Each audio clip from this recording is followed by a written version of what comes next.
the dead heart of one of the driest countries on earth.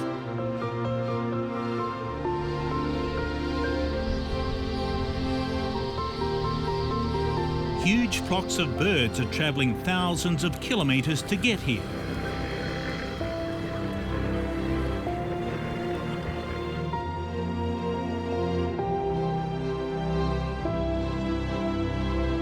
Perhaps once in a generation, the great inland rivers flow and the desert blooms.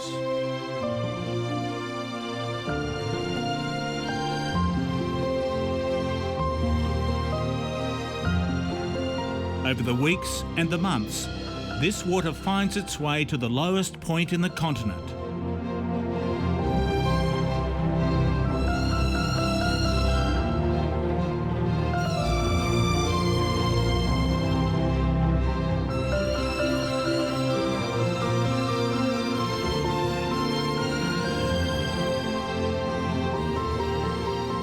A giant inland sea, Lake Eyre.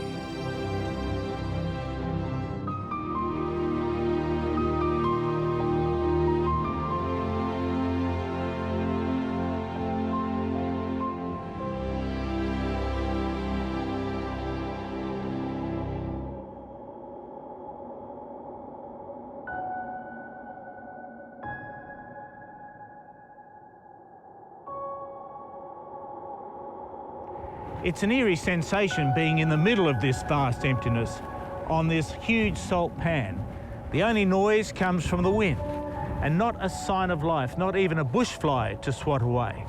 Just dazzling white, flat dazzling white as far as the eye can see to the horizon and beyond.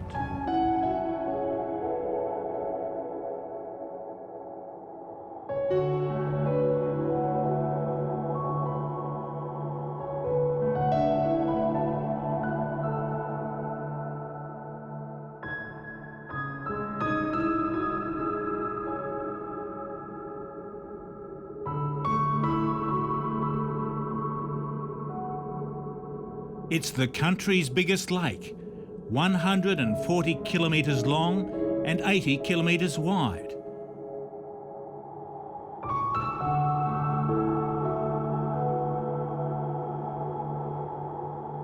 But most of the time it's a lake in name only.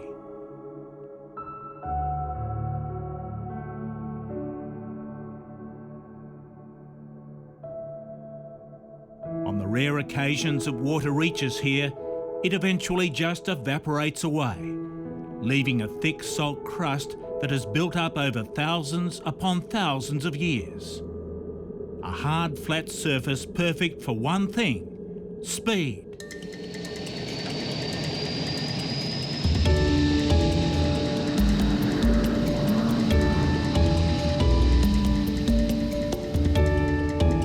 His entourage hit the lake like a summer storm. In an ambitious project, Donald Campbell brought his famous car Bluebird to the salty expanses of Lake Eyre in an attempt to break the land speed record. In 1963, Sir Donald Campbell arrived at Lake Eyre with a vehicle that was the pride of British engineering.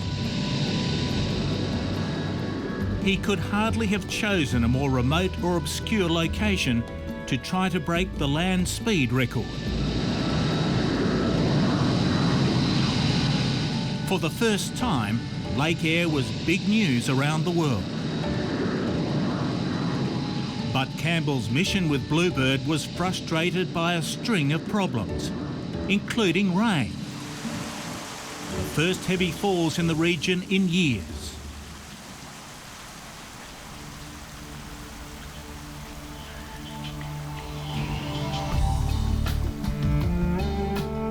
The omens unsettled the highly superstitious English adventurer. For a brief time, the world cared what happened in this isolated outback area as he grappled with setbacks on a lake he came to regard as jinxed and out to get him.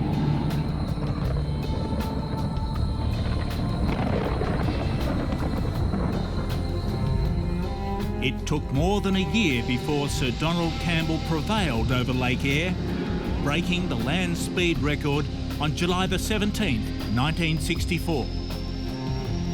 the Bluebird raced across the salt flat at an amazing 648 kilometres an hour.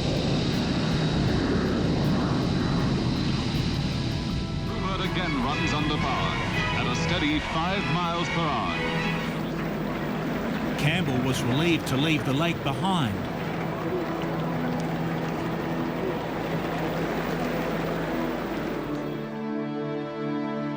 But he would be killed less than 3 years later in an attempt on a water speed record in Britain.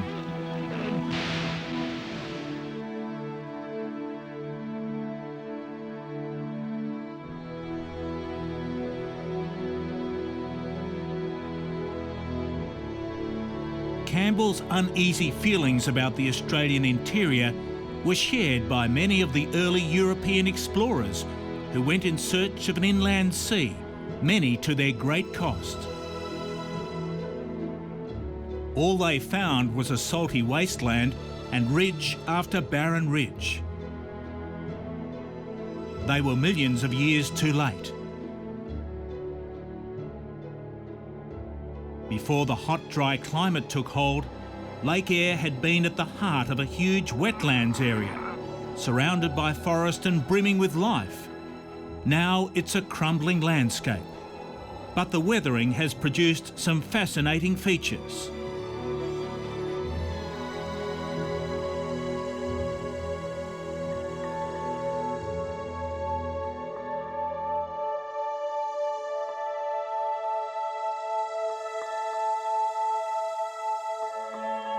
These are the Painted Hills, rising out of the arid plains southwest of the lake.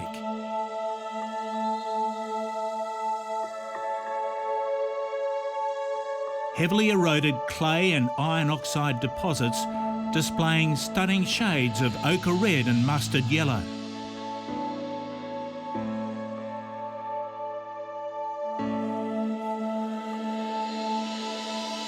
They're only found here, in an area 20 kilometres long and 10 kilometres wide.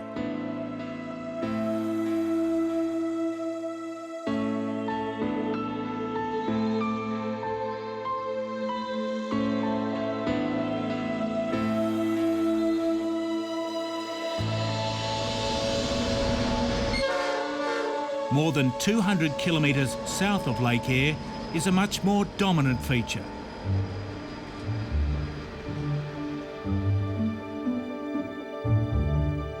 The unfolding peaks of the Flinders Ranges.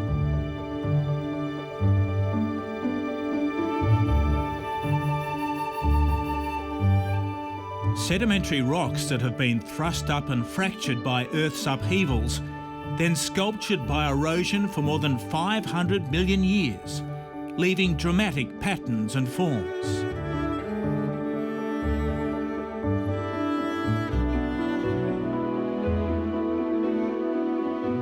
The ridges reach heights of more than 1,000 metres, towering above the never-ending flatness of the surrounding countryside.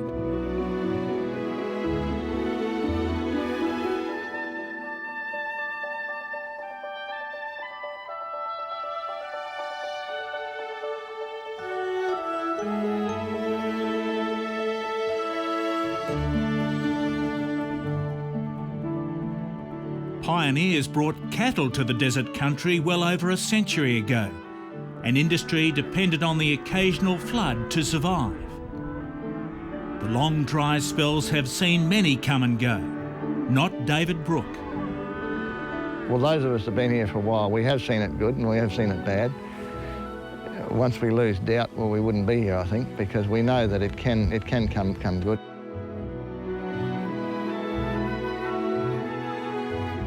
Like the desert country is, you wake up, you know you're alive, you know.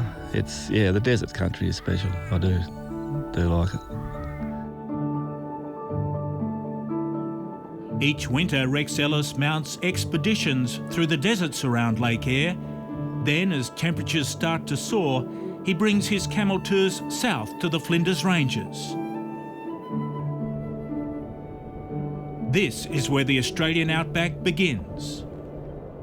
It's from a vantage point like this high in the Flinders Ranges that you get a sense of the sheer size of the Lake Eyre basin stretching into the distance. It's one of the biggest river systems in the world, so big that it can take in Italy, Germany and France combined.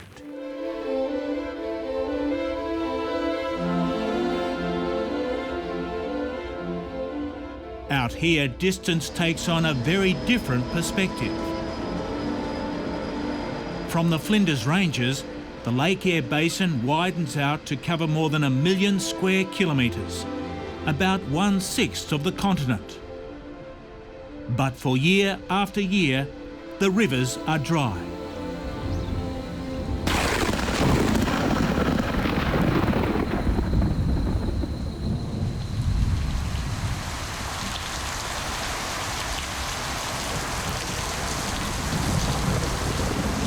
Then comes the rain.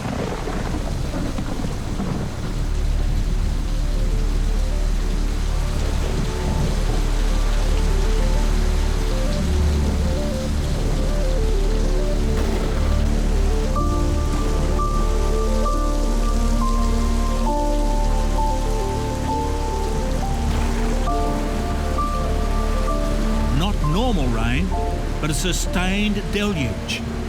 A deluge generating a full-blown flood.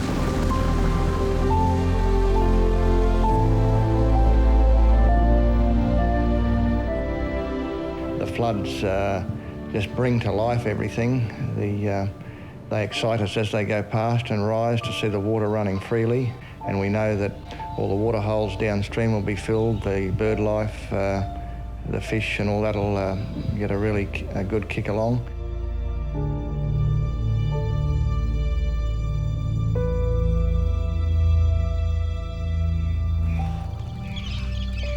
Birdsville faces long isolation, but that's considered a small price to pay for the benefits the flood will bring.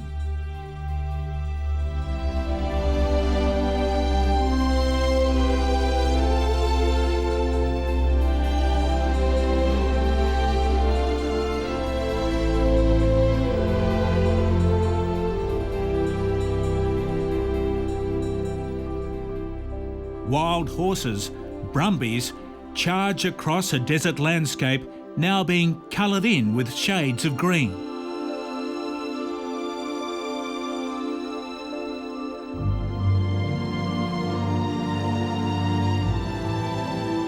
It's incredibly exciting. I mean, it really defines our continent. We are the most arid inhabited continent in the world. It's a rare opportunity to monitor one of nature's great events, and environmental scientist Professor Richard Kingsford is determined to make the most of it. And so when the water does come, it's incredibly productive. It just brings life, and it's incredibly complex. There's so many things happening on these systems. You often don't know where to look, and it doesn't really matter when you come in a flood cycle. There's always something happening, because the flood, if you like, is like a wave. It's creating life as it goes down.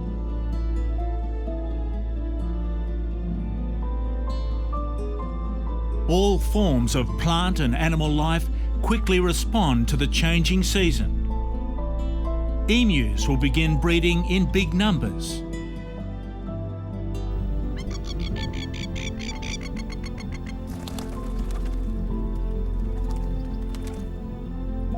The floodwaters follow an ancient network of waterways and channels leading through to Lake Eyre. Most of the world's great river systems run to the sea. This all runs to the middle of nowhere.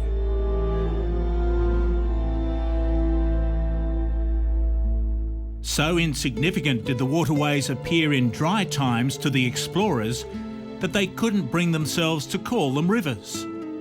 So some were named creeks. There's the Cooper Creek, running down through Queensland, and the Eyre Creek, which runs through the sand dunes of the Simpson Desert. In between, the Georgina and Diamantina rivers. But had the explorers found themselves here during a flood, they would have been hard-pressed to identify the waterways. Most people won't see this, they won't understand it. They'll look on a map and there'll be a little blue line that says Eyre Creek or Diamantina River, and they'll have heard of the desert and say you'd be dreaming. This is what happens to the Eyre Creek. It becomes a myriad of channels coursing through a floodplain up to 100 kilometres wide.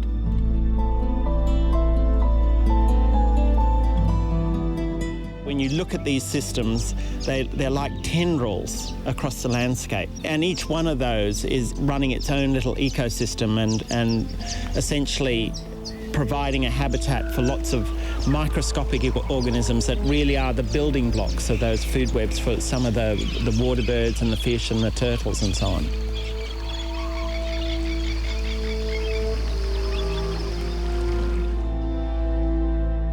Even more dramatic where the Eyre Creek spills out into the Simpson Desert, running between the dunes and creating lush wetlands in the hollows.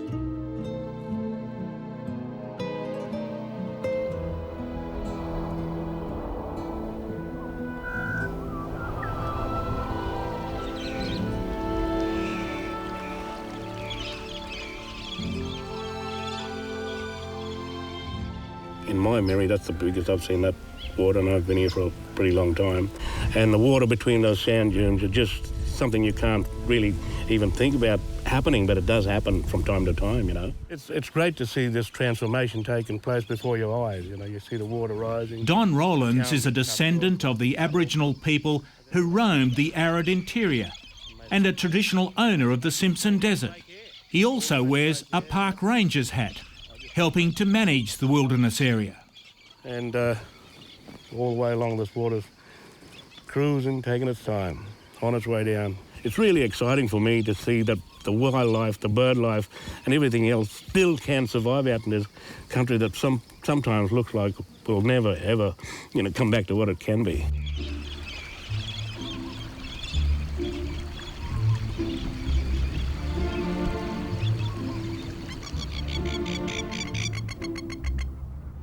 Even more astonishing is how quickly the country responds to the life-giving floodwaters, and how quickly the birds arrive to take advantage of the boom conditions. The floodplains and waterways are suddenly brimming with food.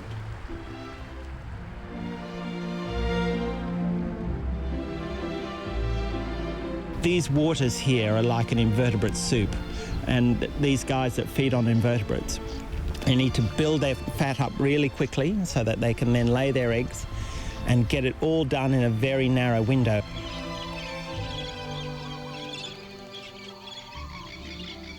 And native fish that have taken refuge in the bottom of the drying waterholes for years breed and spread in enormous numbers. Wherever the water flows, the fish will go. There have been reports of one particular species called spangled perch that was followed for 16 kilometres in a wheel rut because of water that was going down that wheel rut.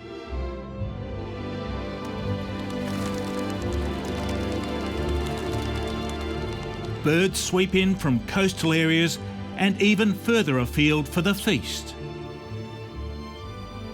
These sharp-tailed sandpipers have just completed an extraordinary journey from the edge of the North Pole in Arctic Siberia. They'll stay in Australia until the autumn, building up the energy to fly north again to breed, a pattern of migration repeated each year. The study of water birds has become a way of life for Professor Richard Kingsford, who is considered one of the leaders in his field. Imagine his excitement to discover this huge pelican breeding colony on a lake north of Birdsville.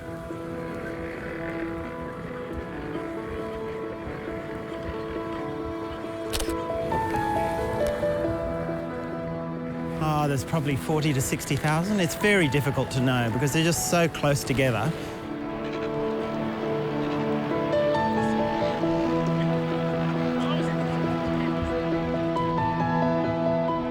It's great to see them in these sort of numbers because it just does give you heart because there's so many places that these guys are really feeling the pinch. But you've got all of these little chicks that have just hatched out, and basically each one of those has its own little territory that the parents defend, and then they'll just bring in the fish when they're feeding them.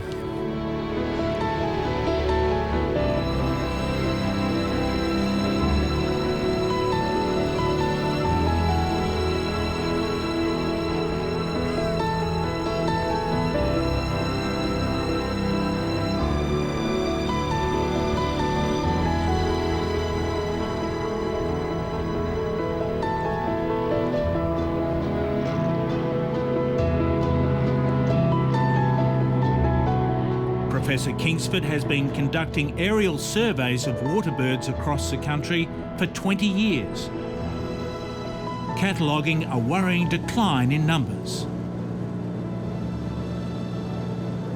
Oh, it's fundamentally important for these waterbirds. They've been basically on their last legs probably for the last 10 or 15 years.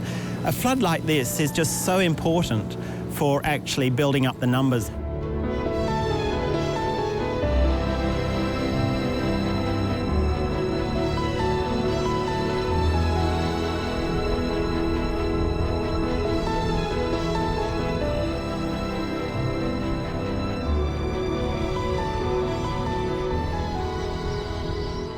The only influx to rival the pelicans is this gathering of thousands of plumed whistling ducks crammed onto a lagoon on the Diamantina River.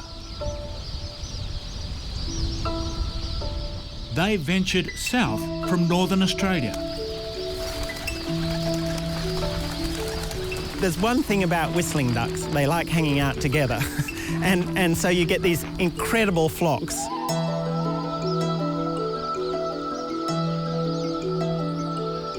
When you get in there and you're doing an aerial survey, it's like a locust swarm because there are so many.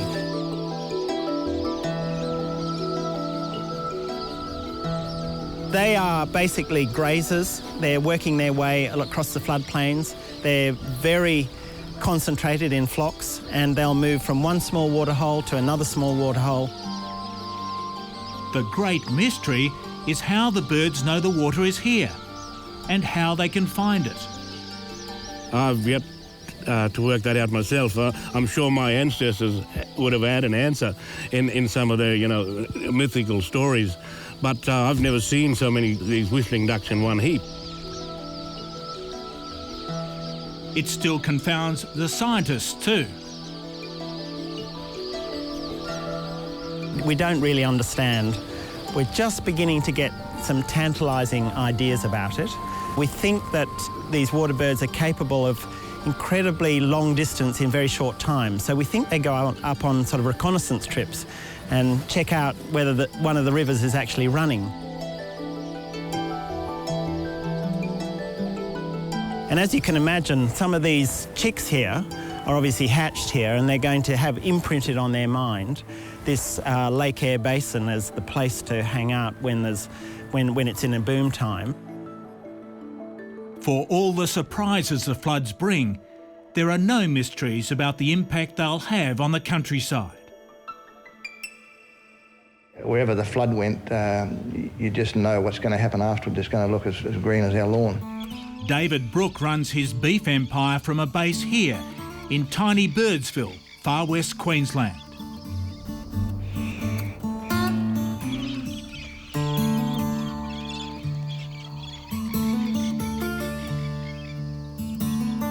His family now operate 5 cattle stations stretching right across the deserts and floodplains north of Lake Eyre, covering more than 34,000 square kilometres.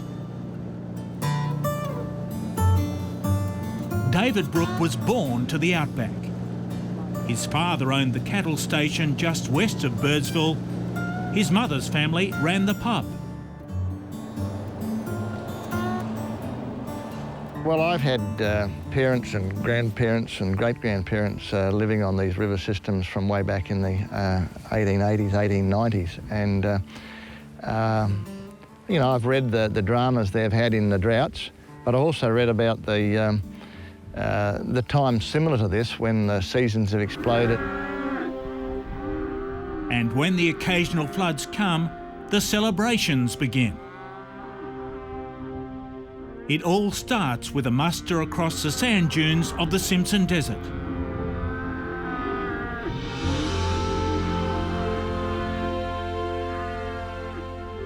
We've got to count our blessings, and we have had blessings this time, but we have had the crook times as well, so I will enjoy it and we'll try and make the most of it, because that's what we do. By road they come, trailing dirt as they sweep across Sagibba Plains.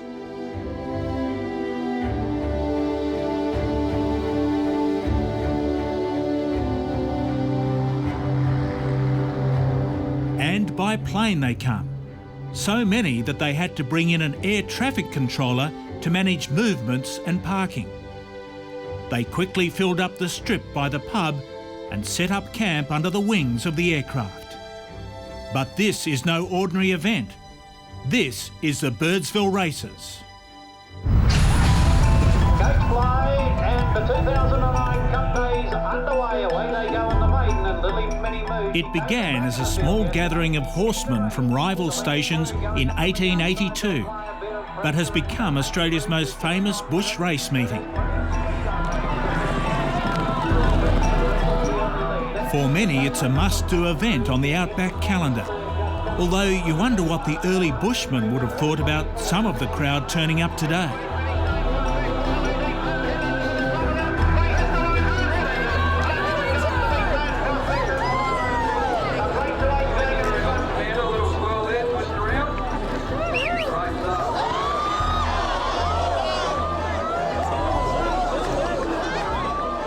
Would-be fashion queens, travellers and punters. They are all drawn to Birdsville from the far corners of Australia, searching for the great outback experience. And in this bountiful year there are record numbers, boosted by the tourists following the floodwaters to Lake Eyre. In the locals, number 1, 2.5 each way at 320.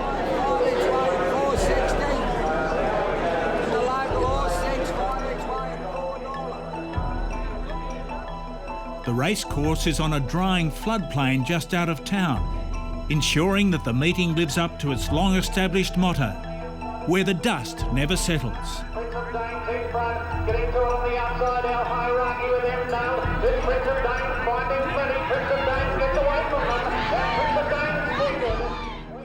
And still the travellers come.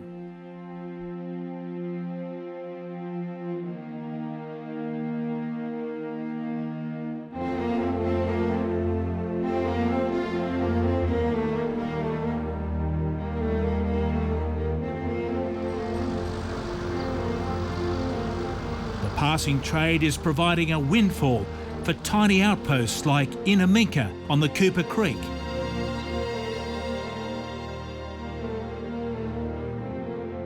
And William Creek, a settlement west of Lake Eyre on the Oodnadatta track.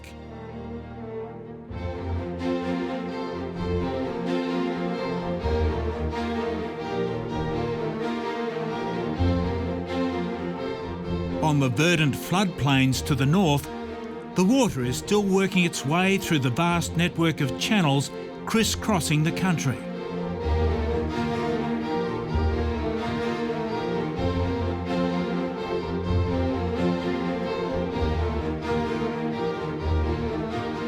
The flow has taken 4 months to reach here, over hundreds of kilometres, still with some distance to travel.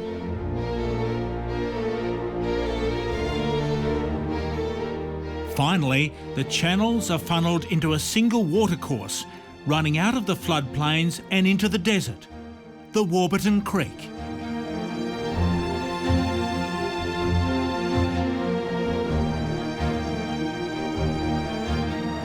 It meanders its way through the most arid country on the continent, all the way to Lake Eyre.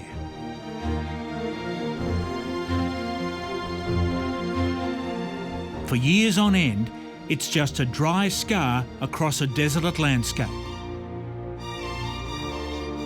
It's just a howling waste of sort of half-dead trees and sand drift. But then when that river runs, In weeks, it just transforms itself.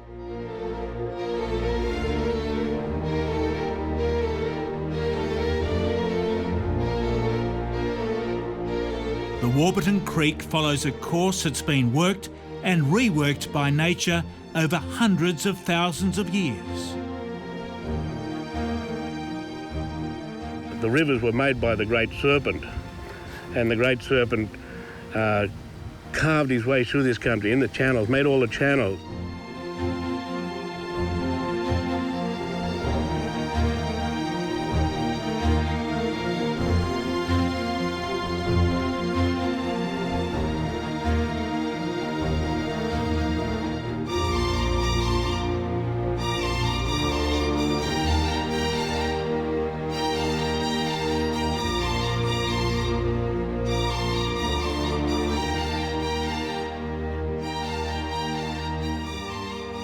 As the water eventually flows out of the desert into Lake Eyre, spreading slowly across the salt crust, the place takes on a surreal appearance.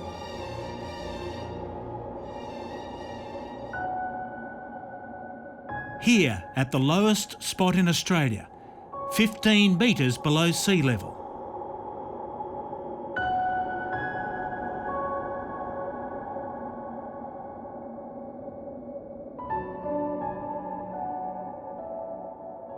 Out in the middle, it's easy to become disoriented by the blue-on-blue reflections as water meets sky, blurring the horizon.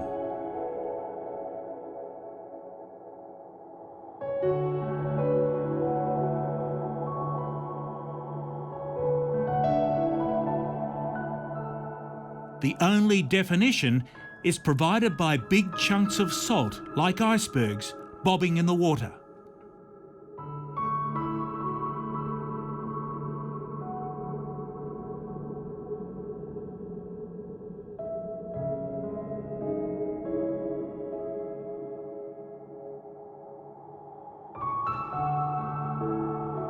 Pelicans that have followed the floodwaters down establish a breeding colony on an island at the southern end.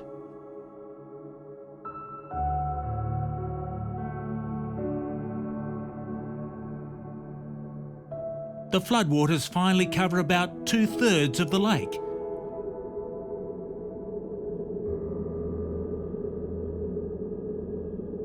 Charter flight operators have seldom been so busy, battling to keep up with the tourist demand. We thought we may not fill again in our lifetime, and we wanted to see it.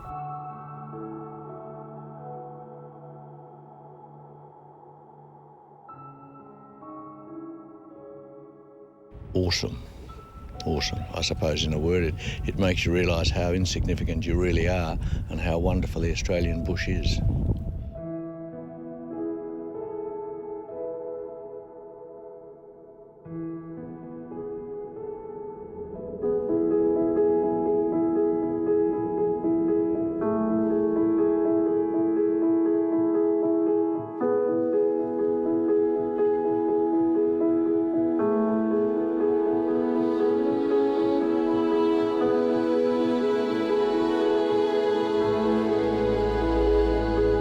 Lake Eyre is impressive enough, but the river system that feeds it through the deserts of inland Australia is just as remarkable.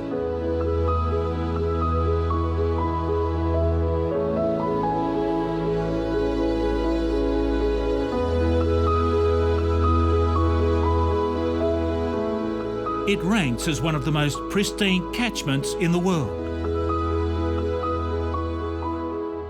There are very few river systems in the world that haven't been dammed or water taken out of them. And so this is one of the great natural river systems of the world. And that's one of the things that makes them so important, because, you know, people can always come out here and they can see how these river systems have been operating for hundreds of thousands of years.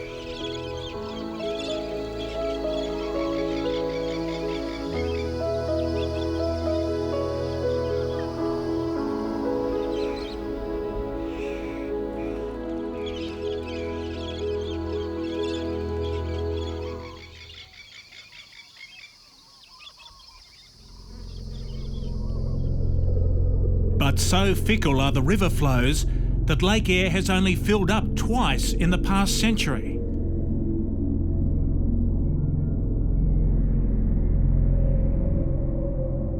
And the water doesn't last long. Soakage and evaporation quickly see to that.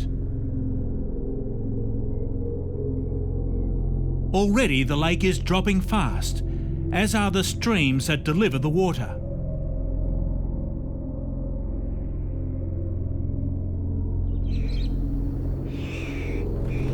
The frantic bird breeding is coming to an abrupt end, with disastrous consequences for that pelican colony north of Birdsville.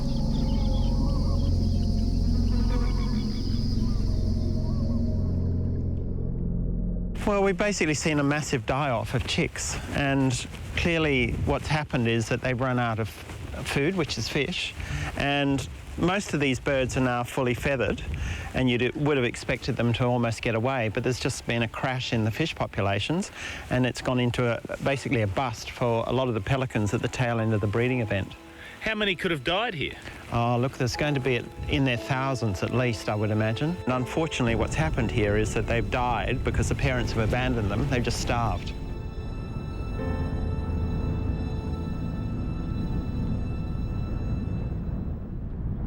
Chicks piled up beneath shrubs where they jostled for shade.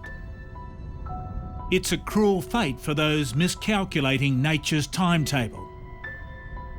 Because there are very few adults here, they're mostly fully grown chicks, I think probably quite a few of these may die still because they just will not have enough food to take them through.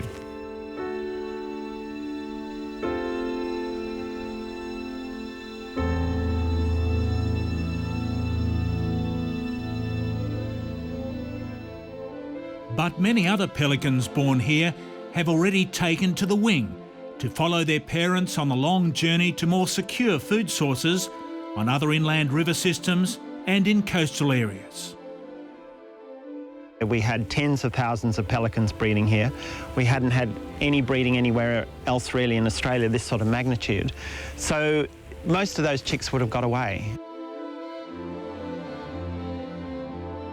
Soon only bones and feathers will mark the spot of one of the biggest pelican breeding colonies ever seen in the outback.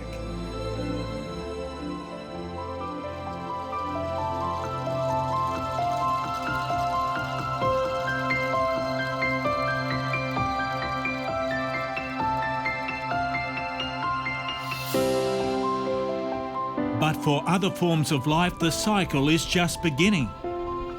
As the water drains away, the plant life explodes from seed beds laid down years before during the last flood.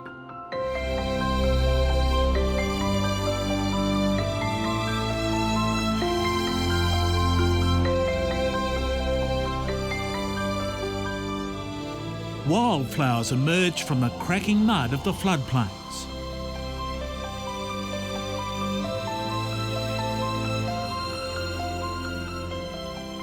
You can see the different colours of the flowers and wildflowers, you know, across the landscape, and it's just happening every morning, every day. It's just more and more happening. So, yeah, the whole country will turn, it's green, but it'll turn now with colour.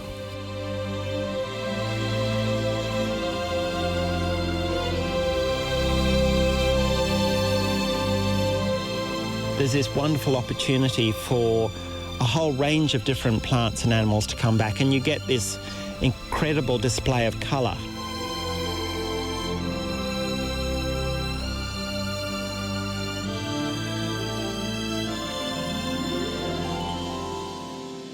The land plants are starting to colonise back into the wetland system. We're talking here about what we call the bust period in a wetland, and eventually these plants will probably come right into the middle of this channel, when essentially the whole system is drying out. And how deep are these cracks that we see here? They're probably up to 10 centimetres deep, I guess, and, you know, within those cracks there'll be hundreds of eggs of invertebrates, microcrustaceans and plants just ready to go when the next flood comes along. You could take a piece of mud like that, take it back, put it in a container of water, and within about a week you'd get hundreds of small microcrustaceans and plants starting to emerge. Organisms that have been shown to survive for up to 300 years in the dirt of the floodplain.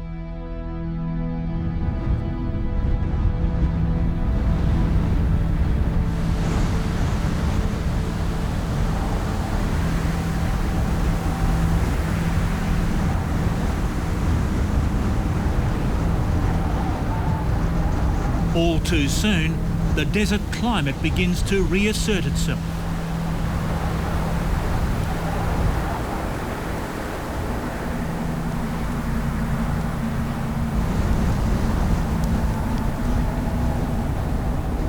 Dust storms are already sweeping across Lake Eyre.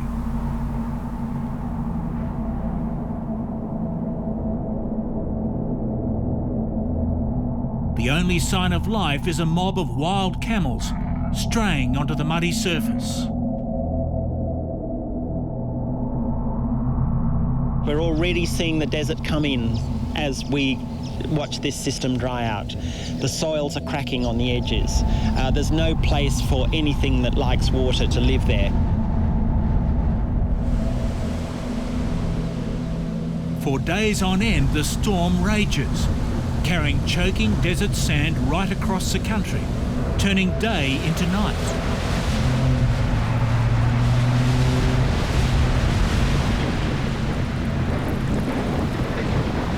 Oh my gosh.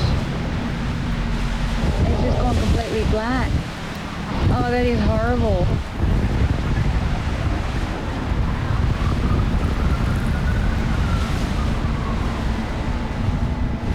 The people of Sydney wake up to find their city cloaked in a huge dust cloud.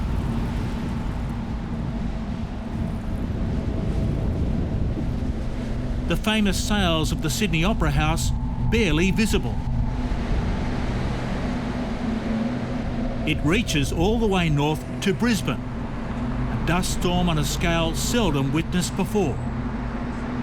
It eventually stretches more than 1,000 kilometres wide, covering much of eastern Australia. As it triggers alarm in the cities and towns, so it signals a dramatic end to the frenetic cycle of life in the outback triggered by the big flood. Nature's soft touch is now being erased from the landscape.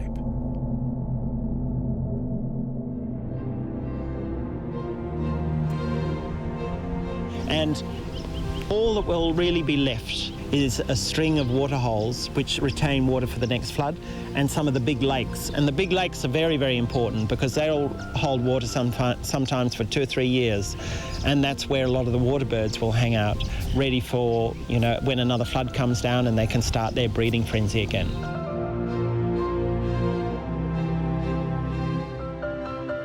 But there'll be no sanctuary for wildlife on Lake Eyre.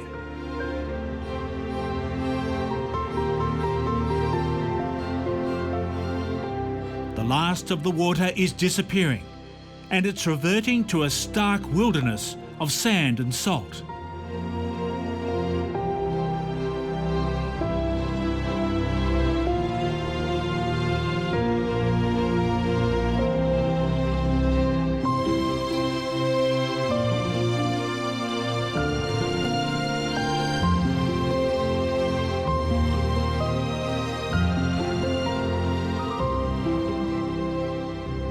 Nature's clock has now been reset.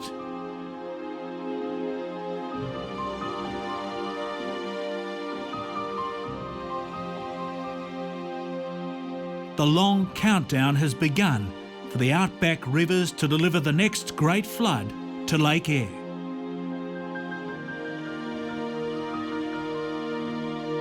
It's remarkable enough when the occasional flood event turns the arid centre into shades of green. extraordinary when it happens 2 years in a row.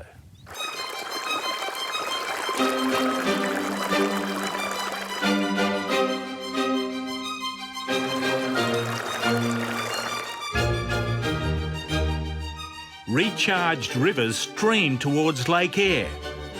The follow-up flood has lifted the lake to levels not seen for decades. But this is much more than an encore in the outback.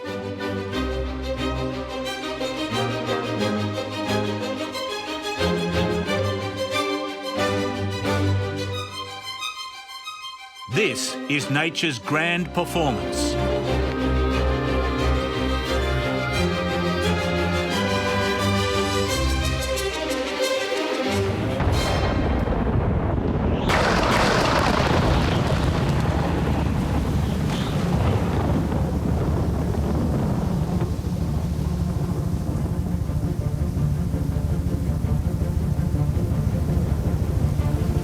Started back in the Christmas of 2009. Drenching rain stretching far beyond Central Australia to rejuvenate the parched eastern half of the continent.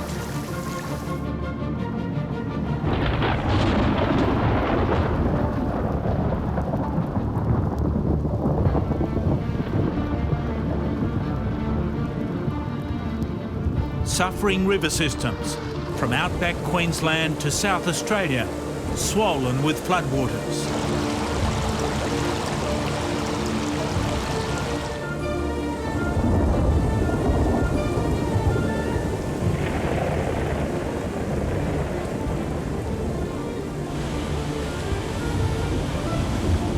Dams that had reached critically low levels, topped up or overflowing.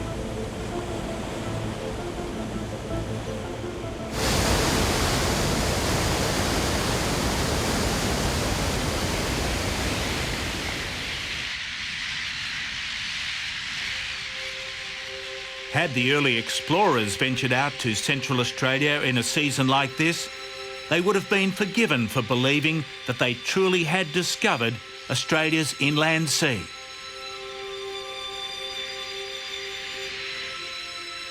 Even seagulls are found here, nesting on islands in the middle of Lake Eyre.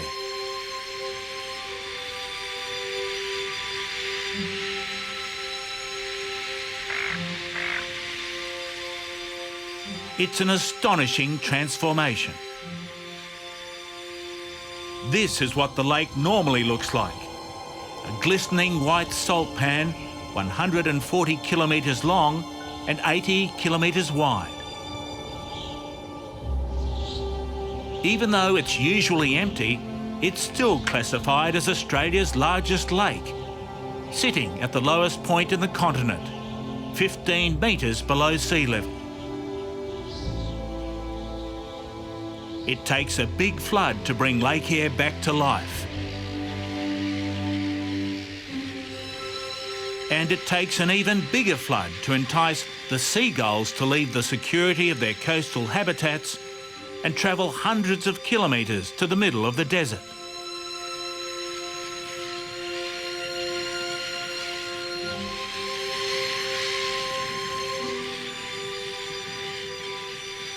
The tourists flock here too, keen to observe this outback miracle.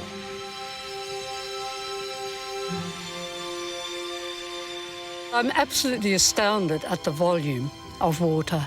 I never expected it to be like that. These rivers flooding, and, all the way down to Lake Eyre and filling it up. And, it was something I wanted to do all my life. And at last, I had the time and money to do it.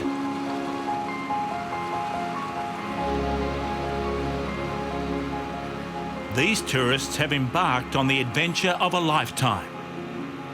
They're making the journey to Lake Eyre down the Warburton Creek. Few can boast the achievement because this channel through the desert seldom carries water, and even when it does run, it's not navigable for long.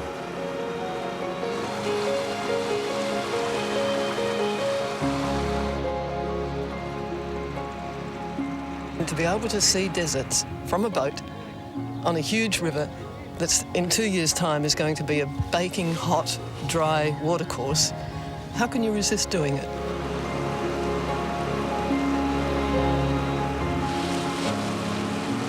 While there may be deserts on both sides of us, this river brings life to the whole area. It's the only place in the world where you can do it, isn't it? Really, that's the point.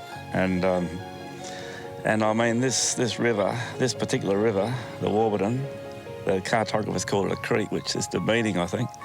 You know, we call it a river. It's a sometimes river, isn't it? That's what it is. Tour leader and veteran outback adventurer Rex Ellis hasn't seen this much water in the centre since the 1970s. This is the driest state and the driest continent on Earth, apparently, and compared to, apart from Antarctica, and there's more water in northeast South Australia than you can poke a stick at.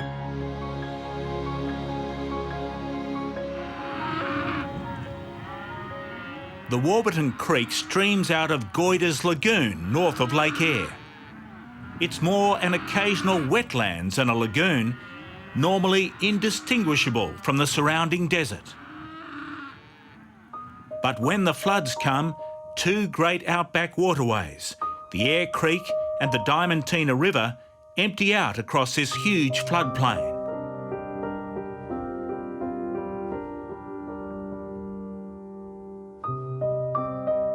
Channels crisscross the country where wildflowers abound.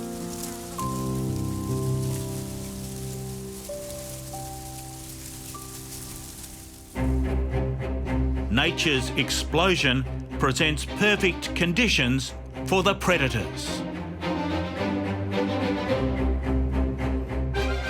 This is dingo country.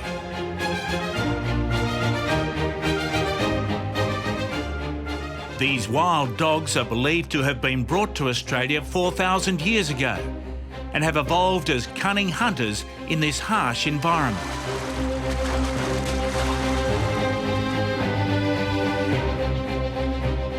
Usually they're little more than skin and bone, but now are sleek and well fed from the bountiful season.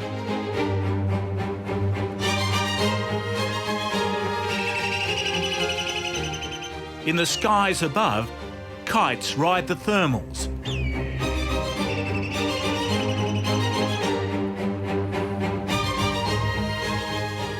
Waiting to sweep down on their prey. Seldom is the heart of Australia so lush.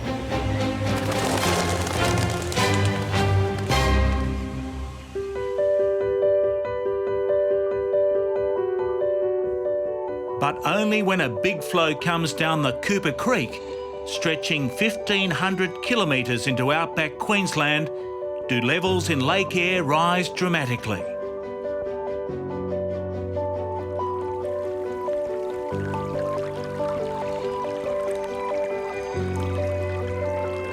It takes an enormous amount of water to fill up the channels and waterholes that make up the huge Cooper system.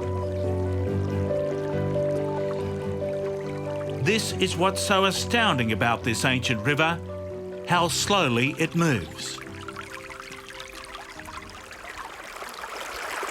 To me, the Cooper is the epitome of outback. It's supposedly geologically a dying river, but here she goes again.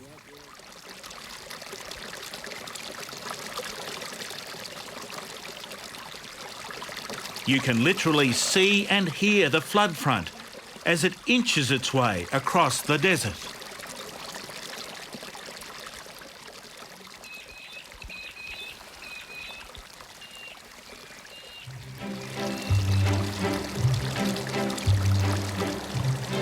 But when the water occasionally flows down the ancient rivers to Lake Eyre, it provides a glimpse into the past.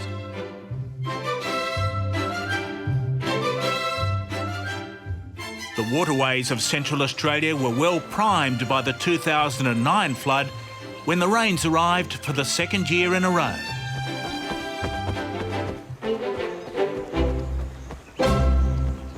We've got this amazing floodplain along here, water pouring into this large freshwater lake here.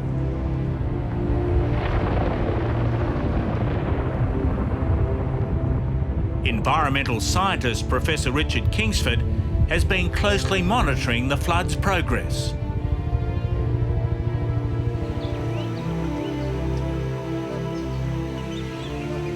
His specialty is water birds, and he's been carrying out aerial surveys of breeding sites across the nation for more than 20 years, recording a dramatic decline during the drought in eastern Australia.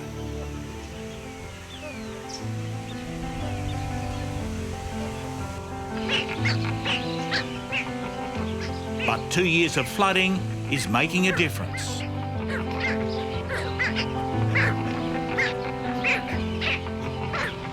A whole breeding event for future generations. We are really getting a very important kickback. Unlikely that numbers will get back to where they were, but these sorts of sequential flooding events are vitally important for the water birds and also all of these ecosystems that really depend on these floods. Mystery still surrounds the massive influx of bird life to these remote desert lakes. In some cases, they've travelled thousands of kilometres to breed here.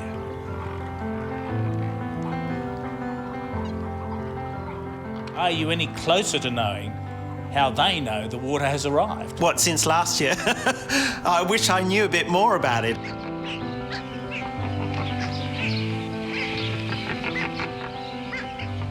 They, in some way, can sense when there is a big rain depression coming across. We think they go on these reconnaissance trips. You know, they might go up and do a circuit to try and gauge whether one of these big river systems is actually in flood.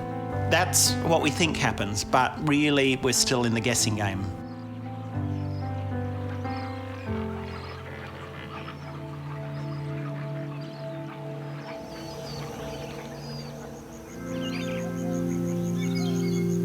But there's no question about the boost provided to the huge cattle properties dotted around Lake Eyre. Before the rain arrived, the Cooper Creek region looked like this, in the grip of a record dry spell. Now it's covered in a record flood.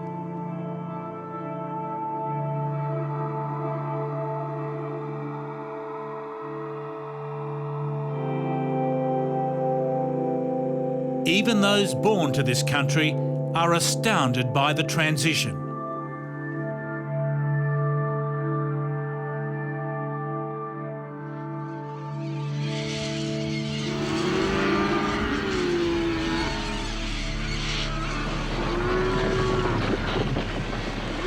It's one extreme to the other, going from almost a lunar environment to paradise now. It's unreal. One extreme to the other.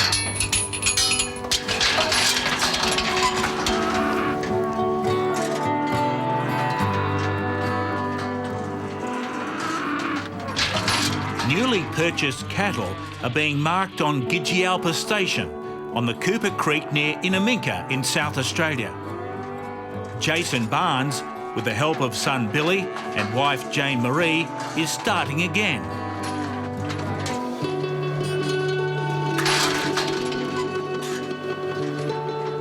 He was forced to sell all the cattle on the property during the drought. Now it's floodwaters they confront as they try to coax the precious stock to high ground.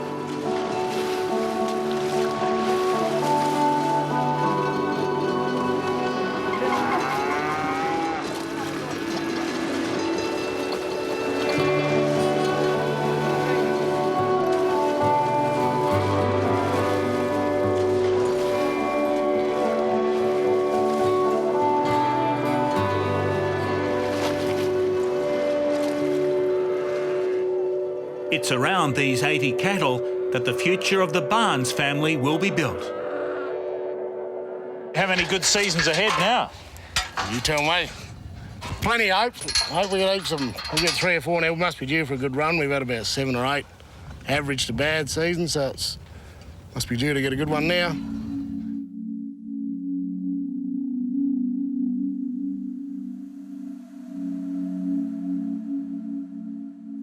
Just a year ago, on the rock-strewn Gibber Plains of Cordillo Downs, Janet and Anthony Brook were wondering if the drought would ever end.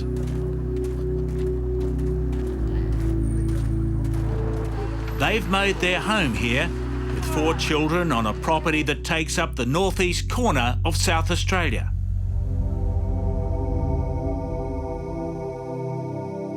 It's almost 200 kilometres to the nearest settlement.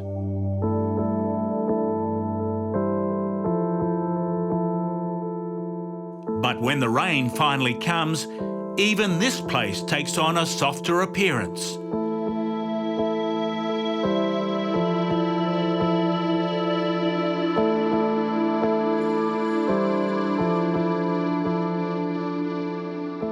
The dry creeks run again, and the hardy desert plant life blooms from seedbeds long preserved in the rugged landscape.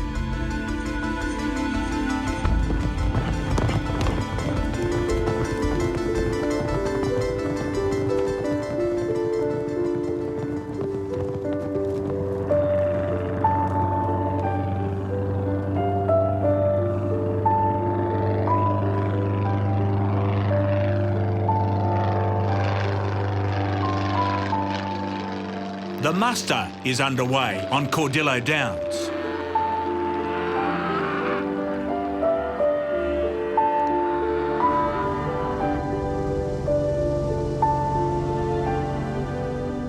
The cattle can spread wide over a property that covers a staggering 8,000 square kilometres, and the best way to find them is from the air.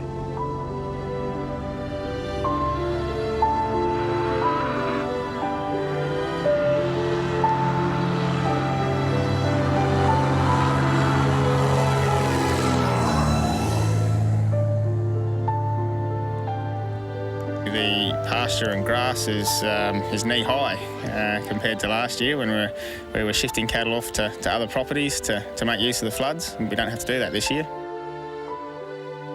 As Anthony spots the stock from above, Janet and 4-year-old Megan help round them up.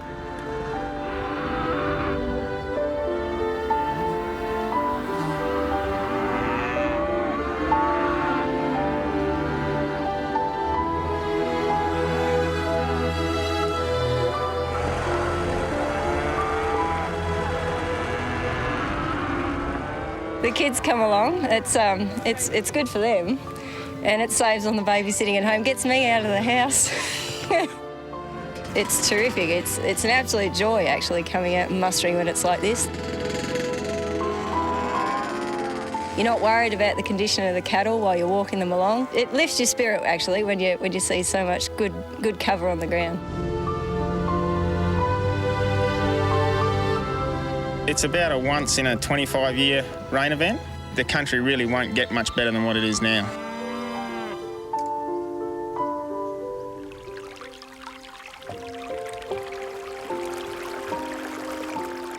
The relieving flood working its way down the Cooper Creek forges on towards Lake Eyre, filling up every crevice and depression as it goes.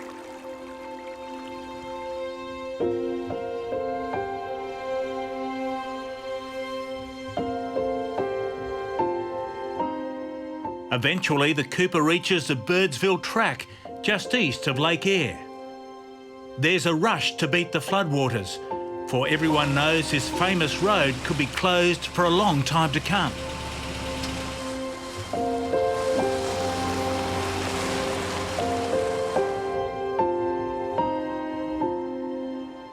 It's one of Australia's great outback routes, running from Murry in northern South Australia through more than 500 kilometres of desert to Birdsville in far west Queensland.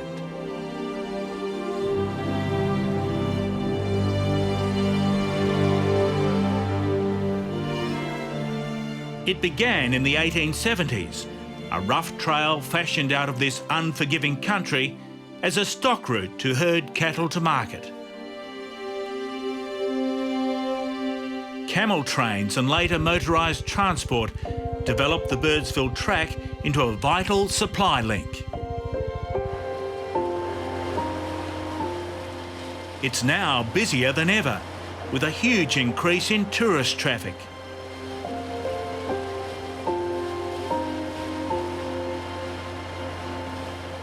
But when the track is cut, this is the only other way across the Cooper. An abandoned punt that's been gathering dust in the desert. It hasn't been used since the Birdsville track was last breached 20 years ago. It can't take heavy vehicles, and locals complain that it outlived its usefulness long ago. In Birdsville, at the end of the track, they're most worried about the dent the flooding will put in tourist numbers, as the town prepares for its one big event of the year. The famous Birdsville races.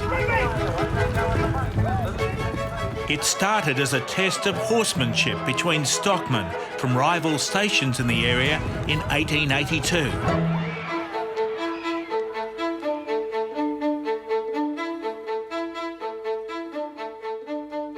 But in 2010, a spring downpour left Birdsville awash. For the first time ever, the Birdsville Cup was called off because of a wet track. But still they came. At the sodden racecourse, bookies did business on races elsewhere.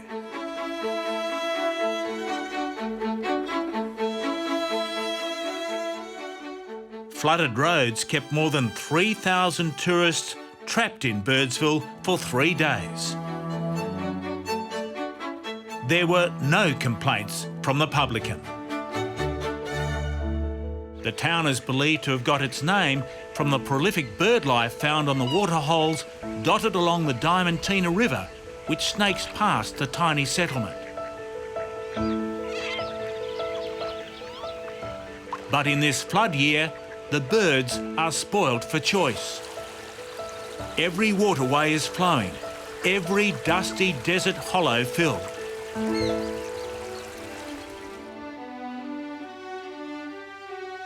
This is Lake Yamma, more than 200 kilometres east of Birdsville in southwest Queensland.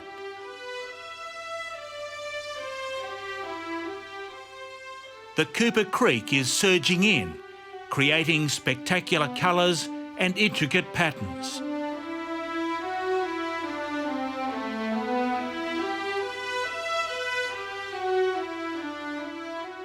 It's perhaps the most remarkable sight of all from the widening flood.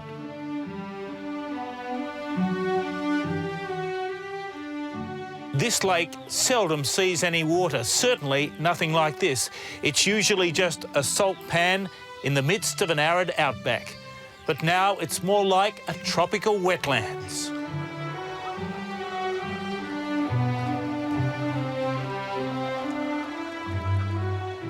And word quickly spreads. Thousands upon thousands of pelicans descend on the lake to nest, making the most of the boom conditions.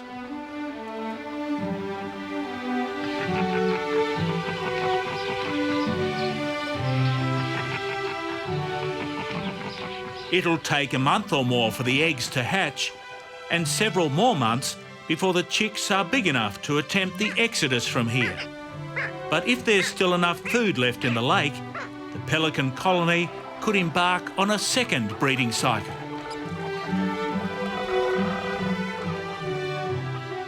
So you could actually see what we call double clutching.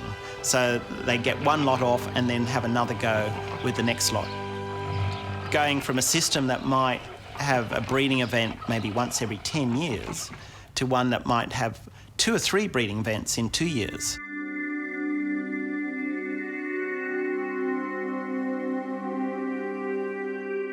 Right across the Lake Eyre basin, birds find their way back to the nests where they were hatched.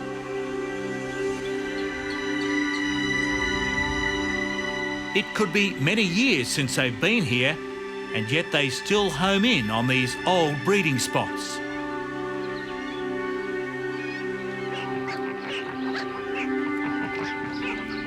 If you're a chick and you've hatched out on this island, that in the time that you spent there, you'll get this whole landscape imprinted on you. And then when you go up and you start moving from river to river, you'll remember where that spot is. Parents can teach these young birds the way to go back to some of these amazing river systems. But still, there's lots that we don't know.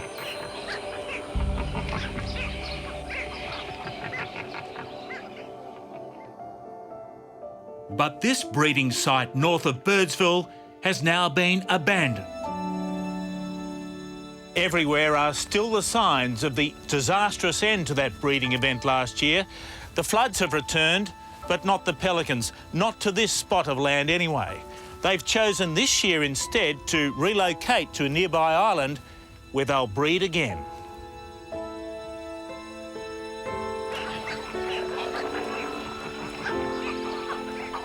They're jammed onto a tiny crescent of land where they're laying their eggs. None have ventured back to their old breeding ground. The intriguing question is whether they've deliberately avoided this place of death. From an evolutionary point of view, it's really about where's the safest place in Lake X. There's no understanding that we've got something like an elephant that has this connection between death of their particular colleagues and a sense of place. But much research remains to be done on the breeding habits of water birds out here because it happens so rarely.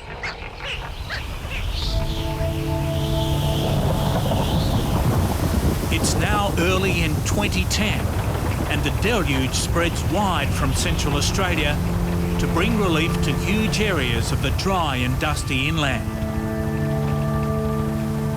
Suddenly, towns like Charleville in outback Queensland face a flood crisis.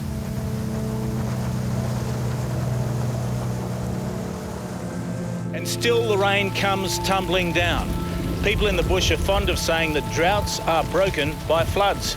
Well, the people of Charleville must firmly believe now that their drought is well and truly over. This flooding event is the biggest since 1990, but it promises to be even bigger than that. And so it was.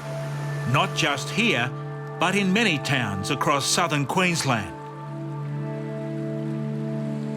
Rivers rose to record levels.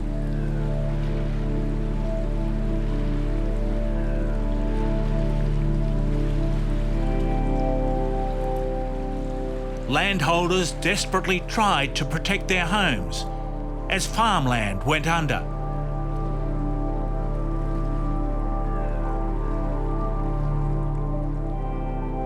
Stock cluster on patches of high ground, sharing space with stranded wildlife.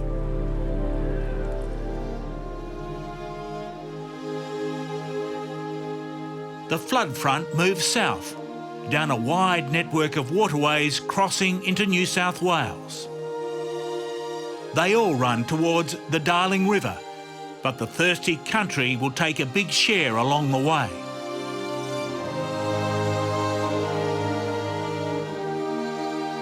In dry times, this is a dust bowl in the far west of New South Wales.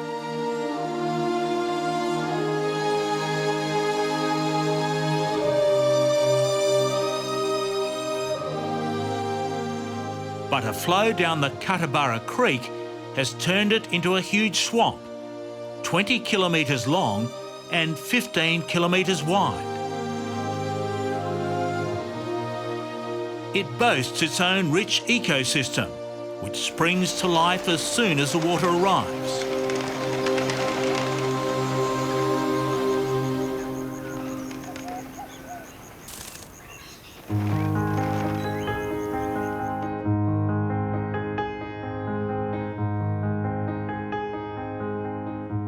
But when it floods here, landholders can be left isolated for months.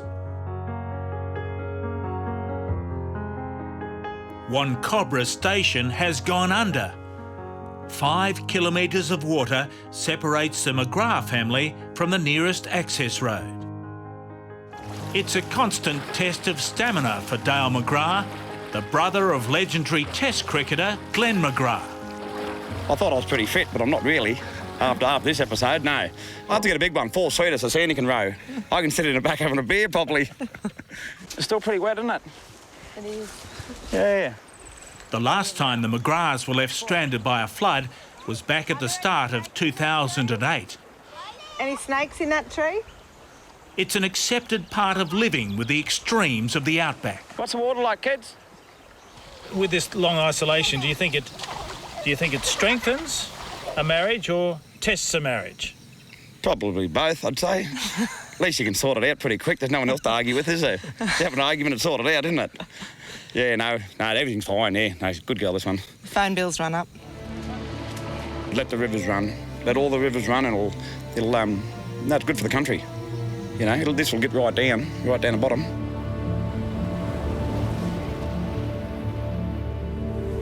And if it does get right down, it will end up here. This is the bottom of the system, where the Murray River meets the sea in far-off South Australia. There was real hope here that the outback flood would finally reach them. After years of drought, the Murray Estuary, one of Australia's environmental jewels, was in deep trouble. It looks like a pristine coastal scene here at the mouth of the Murray, but in fact it's an environmental catastrophe because the only water moving here is coming in from the sea, bringing these playful seals with it. It's been years since there was enough water coming down the Murray to get all the way into the ocean.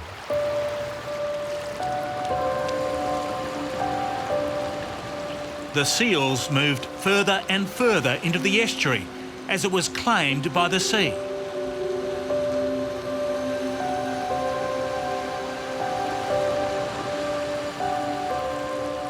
Fish seem to know when there's a seal around, they panic. The spreading seals are a new pest for the fishermen, but their biggest problem has been the rising salt levels that have brought about a huge reduction in fish numbers in the estuary. Many fishermen have been forced out of the industry.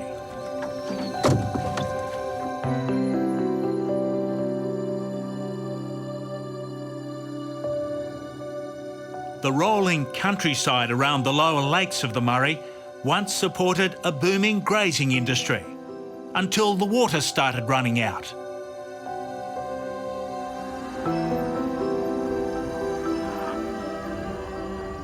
Clem Mason still operates a dairy farm on the shores of Lake Alexandrina.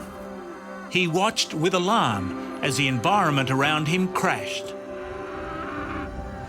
I lost all my frogs, I lost all the mussels. The ecosystems in the lake in front of me, they were dying. I had no more snakes because all their food source had gone. I had a whole breakdown in the ecology of the whole area. Only water can help.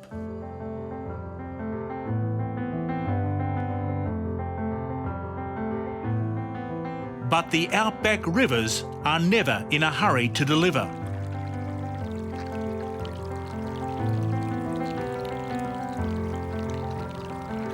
This is the Paroo in far western New South Wales.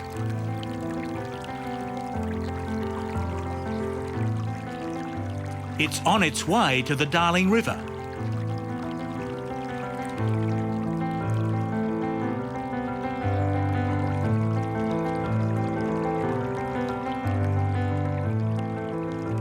But first, the big network of lakes and waterholes must take their fill.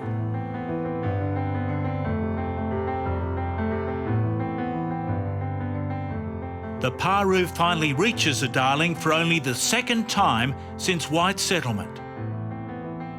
And there's still a huge journey to make after that.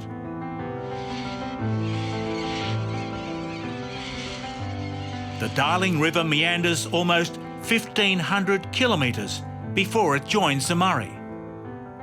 And the Murray still has close to 800 kilometres to travel before it reaches the sea in South Australia. Months after the floods in the north, some of the Darling water finally makes it to the lower Murray. But it seems that nothing short of a deluge over the southern states can save the ailing river system. And that's exactly what happens.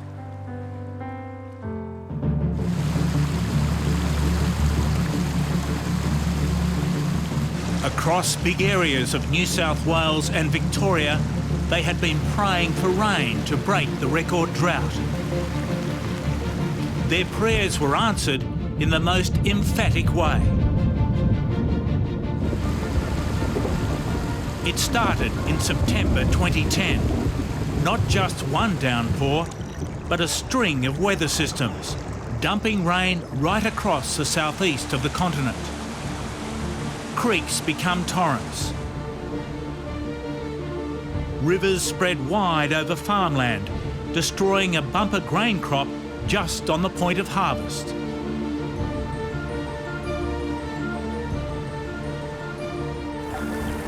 The towns are swamped, and communities scramble to try to hold back the rising water.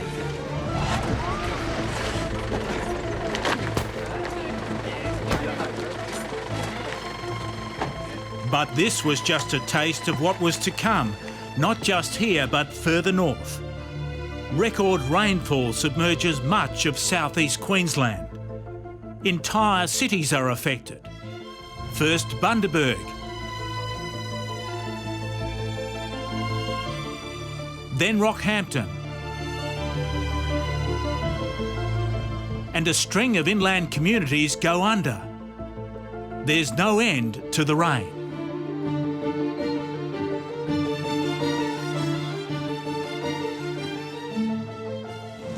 A lethal torrent pours through Toowoomba and down the Lockyer Valley, sweeping all before it on its way to Brisbane.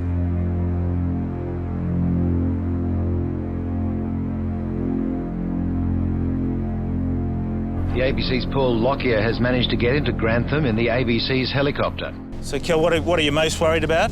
Well, we were worried about this house beside the hotel, where we were at the height of it, and we just watched it implode, and just an explosion of insulation and everything. Just the velocity of the water was incredible, just took it so quickly. And we think there was 2 people in there, maybe 3, but nobody knows, no one's sure. What happened here yesterday? Armageddon. The water spreads through the central business district, and suburb after suburb is claimed by the flood. It doesn't quite reach the level of the infamous flood of 1974, but the damage is much greater.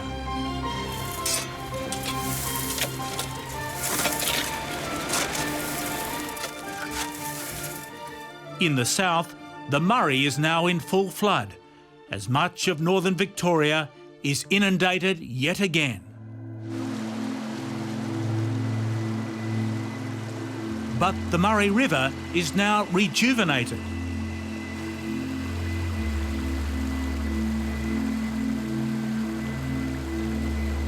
Water supplies are restored to communities and to suffering forests and wetlands.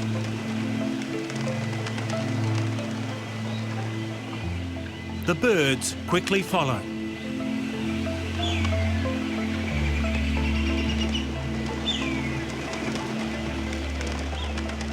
Long abandoned breeding sites dotted all the way down the river are suddenly chirping with life.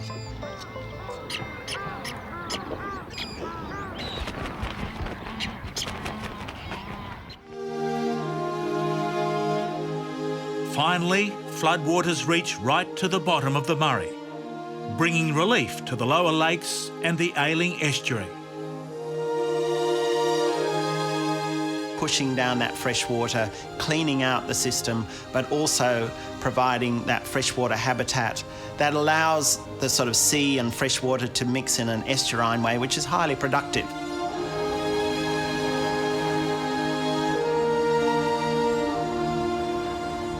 At the mouth of the Murray, the river again finds its way to the sea.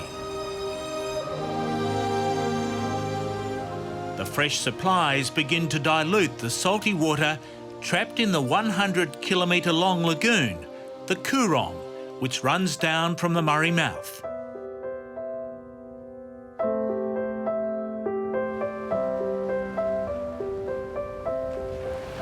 Water at the bottom end of the Coorong is up to 7 times saltier than the seawater just across the sand dunes.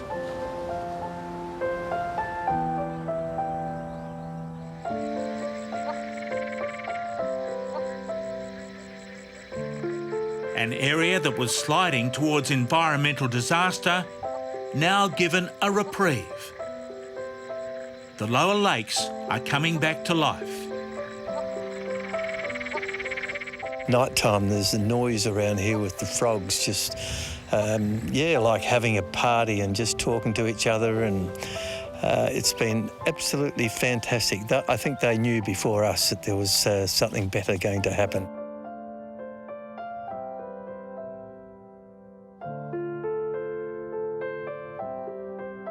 From the Murray mouth right through the outback to Lake Eyre, nature is in full swing.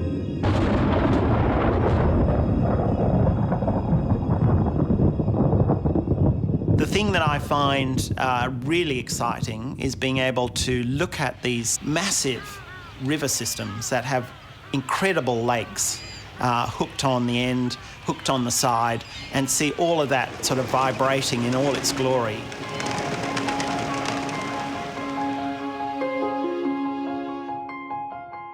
And this is the biggest of all the systems, the great desert rivers of the Lake Eyre Basin.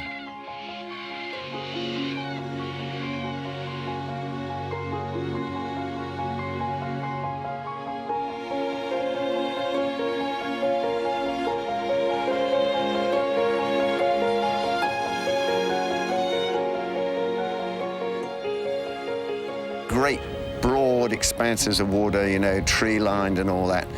And yet you go up the bank and you're in the desert. It's just amazing.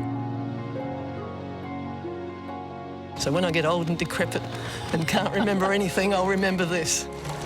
It's just magnificent. Paul Lockyer, Gary Ticehurst and John Bean died in a helicopter crash filming at Lake Eyre in August 2011. This was a team which travelled to some of the most remote and remarkable parts of the nation. The reporter, the helicopter pilot, the cameraman. Through their combined skills, they captured striking and heartbreaking images of Australia and the mood of the people. Droughts, floods, natural wonders. Environmental scientist Richard Kingsford travelled with the 3 men and was struck by the close bond between them.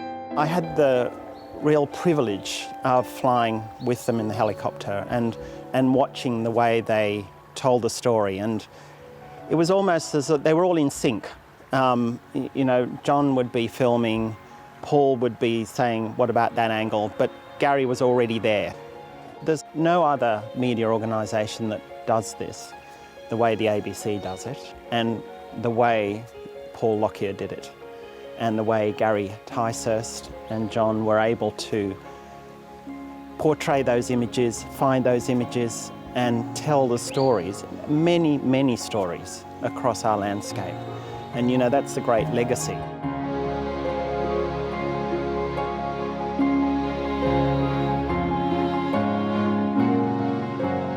The desert rivers will now keep running for an incredible 3rd year in a row. The flow will continue to Lake Eyre. Australia's dead heart has been revived.